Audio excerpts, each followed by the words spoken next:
बघा, जर 3चा वर्ग गुणिला 4चा घात x बराबर 48चा वर्ग तर x बराबर किती? विस्तार सूत्रे.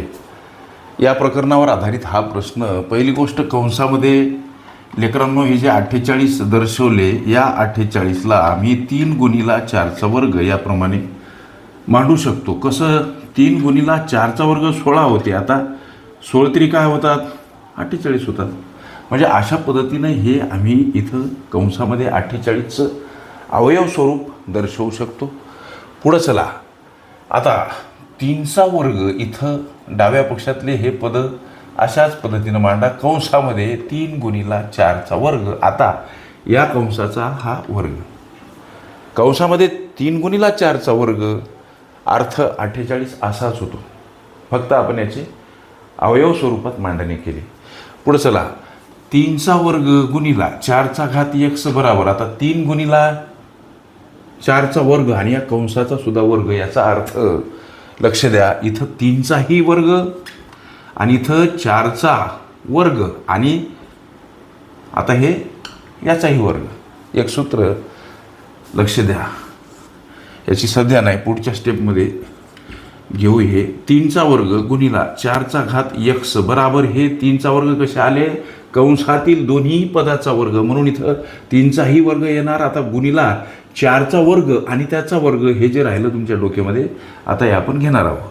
इथं बघा, 3चा वर्ग गुणिला, आता याचं जे काय आहे हे विस्तार सूत्रे प्रकरण इयत्ता 8वीमध्ये आम्ही एक सूत्र अभ्यासलं, जसं की याचा घात m आणि त्याचा घात n असेल. तर या प्रस्तुत सूत्राचा विस्तार लेकरांनो, याचा घात m n म्हणजे या घाताघातामध्ये गुणाकार झालेला आम्ही पाहिला, हे आम्ही शिकलो. म्हणून इथं 4चा घात 2 सोबत 2 गुणिला. मग आता इथं लक्ष द्या, या 3 वर्गसाठी लेकरांनो हे 3 वर्ग का खलास होतात? तर हे 2 पद ह्या 2 राशी परस्परांना भागीला आहेत अंश छेदात्मक स्वरूपात. अंशामध्ये 2, छेदामध्ये जर 2 असतील तर काटाकाटी होते का नाही? अंशामध्ये 3 वर्ग, छेदामध्ये 3 वर्ग असतील तर काटाकाटी होते का नाही? गोष्टी लक्षात यायला लागल्या तुमच्या. 3 वर्ग गुणिला 4चा घात x भागीला 3 वर्ग गुणिला 4चा घात, हे 2 गुणिला 2 राहिला. आता या 3 वर्गसाठी 3 वर्ग खलास होतात ना.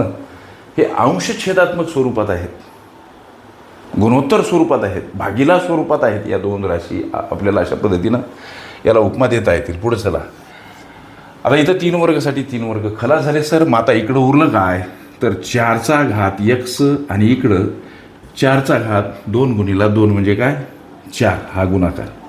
इथं परत लक्ष द्या, 2 राशी परस्परांना भागीला 4ला 4 खलास होतील. पुढे चला, आता उरलं काय? तर x बराबर 4. जो प्रश्न विचारला की x म्हणजे काय सर, तर 4, हे या तुमच्या पदावलीचं उत्तर. ओके, विस्तार सूत्रे ही माझी प्लेलिस्ट अवश्य बघा. त्यामध्ये विविध स्पर्धकांनी विविध अंकांनी विचारल्या संभाव्य अशा असंख्य प्रश्नांचा सराव तुम्हाला करता येईल.